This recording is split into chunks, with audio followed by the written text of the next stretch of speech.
Ministro, muito obrigado por ter aceito o nosso convite. E a primeira pergunta do nosso programa é sempre assim. O senhor está pronto para o Só Vale a Verdade? Já estou pronto há muito tempo. Ministro, justamente vamos pegar um tema muito controverso, o 8 de janeiro de 2023. Eu colocaria para o senhor, frente às últimas notícias, desde a primeira turma ter recebido já boa parte das denúncias, já temos um número de réus aproximadamente quase 2 dúzias. Foi um golpe de Estado, uma tentativa de golpe de Estado, 8 de janeiro de 2023? Bom, vamos separar as coisas. Você tem de um lado o incidente do 8 de janeiro. E tem de outro lado essas investigações que estão sendo feitas sobre a articulação de golpe na parte do governo Bolsonaro, os ministros, etc. Observa bem, esse pessoal chegou na frente dos militares, estabeleceu-se lá, abriu aqueles acampamentos, tentando obter dos militares uma intervenção no processo político. Observa bem, isso se deu depois da eleição.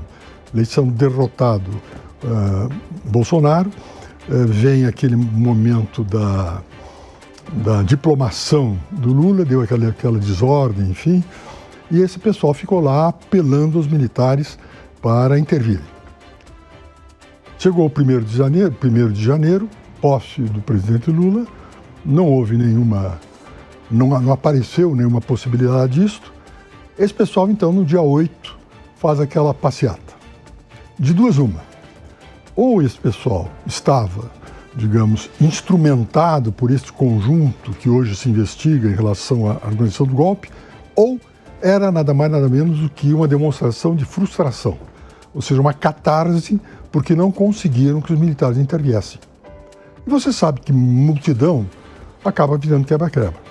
Lembra-se de 2013, aqueles movimentos de rua que quebravam, enfim, aquele negócio dos dois reais, uma coisa assim. 20 centavos, teve um caso, por exemplo, no governo Michel, houve um quebra-quebra do Ministério da Previdência. Exato.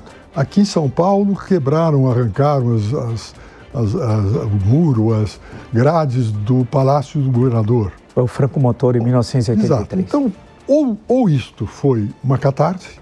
Agora, uma coisa é certa. Como se realizaria golpe de Estado no Brasil sem a participação das Forças Armadas? E as Forças Armadas não participaram, afastaram-se disso.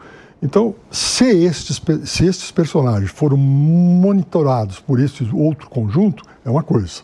Agora, pura e simplesmente achar que aquilo foi uma tentativa de golpe não se faz assim, né? Nesse caso, ministro, não sou jurista, sou historiador, mas vou me lembrar um pouco das acusações atribuídas agora e aceitas pelo Supremo Tribunal Federal pela primeira turma em relação ao ex-presidente Jair Bolsonaro. São 5 crimes atribuídos ao presidente. 1, organização armada criminosa, abolição violenta do Estado Democrático de Direito, golpe de Estado, e tem a 4ª e a 5ª que envolve o patrimônio público. Nesse caso, essas 3 primeiras que têm penas severas, nessa leitura do senhor, é inadequado, ou seja, é porque a primeira turma, os 5 ministros aceitaram por unanimidade. O senhor discorda? Aceitaram a denúncia? Sim. Não, o problema é se houve o fato. Bom, uma coisa é a denúncia em que o Procurador da República, por indícios, oferece a denúncia. A aceitação da denúncia não significa a condenação, significa a disposição de abrir o processo criminal em que haverá o confronto entre a acusação e a defesa. E os juízes examinarão esse confronto para verificar o que resta disso. Agora, eu não sei qual vai ser o resultado disso, eu não conheço a prova que está sendo produzida, dizendo sobre a organização desse golpe de Estado. Vai haver muita discussão, né? Discussão de natureza jurídica, houve tentativa, não houve tentativa, isso é ato preparatório, não é ato preparatório, aquelas coisas típicas do direito penal. Agora, eu espero que tudo seja conduzido com absoluta lucidez e transparência, e também com temperança. Ou seja, nós não estamos num momento de vivermos um conflito, uma confusão. O processo criminal prossegue, espero que a decisão seja tomada em um tempo juridicamente razoável, não creio que deva ser acelerado a decisão, porque alguns falam, vamos decidir logo, etc. Por quê? Porque nós estamos no hábito de um sujeito, começa uma investigação, o sujeito é condenado. Aí as pessoas já querem condená-los, porque é uma coisa curiosa, Vila. No direito, tu tem uma proximidade muito grande entre justiça e vingança. Você não sabe bem em que determinado momento aquele é um ato de um pedido de justiça ou é uma afirmação de vingança. Então, nós temos que ter cautela nisso aí, conduzir. Eu espero que o tribunal seguramente conduzirá as coisas com certa temperança. E nesse caso é justiça ou vingança? Há que se ver. O senhor acha que esse caso é para ser apreciado pela primeira turma, lembrando a quem nos acompanha que o Supremo Tribunal Federal tem 2 turmas com 5 ministros em cada uma das turmas. Então, deveria ser uma turma do plenário ou de outra instância e não o Supremo Tribunal Federal? Bom, de instância não tem. Não, que fosse da primeira instância, da segunda, da terceira? Ah, sim, não, do processo de primeiro grau. Isso. Não, porque envolvia uma série de personagens. Não tem outra solução, a decisão terá que ser do Supremo.